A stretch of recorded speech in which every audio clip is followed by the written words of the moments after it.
Hi friends, இன்றைக்கி ஒரு laptop service வந்துச்சு. Asus X412F ப்ளகின் பண்ணால் நமக்கு 0 ஆம்ஸ் தான் எடுத்துச்சு.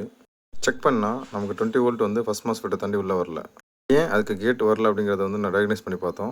பார்த்ததில் சார்ஜிங் ஏசியோட ரெக்குயர்மெண்ட் வந்து ஃபுல்ஃபில் ஆகாதனால தான் கேட் சிக்னல் வந்து ஃபஸ்ட் மாஸ்ஃபெட்டுக்கு வராமல் அதனால் 20 வோல்ட் சப்ளை வரலாமல் இருந்துச்சு. இந்த போர்டுக்கு நமக்கு வந்து போர்டு வியூ ஸ்கிமேட்டிக் ரெண்டுமே இருக்குது. 3.3 வோல்ட் ஃபுல்லாக வராமல் ட்ராப் ஆகிறனால நம்ம வந்து அந்த இடத்துல எதுவும் டிஸ்டர்ப் பண்ணுதாங்கிறத செக் பண்ணணும்.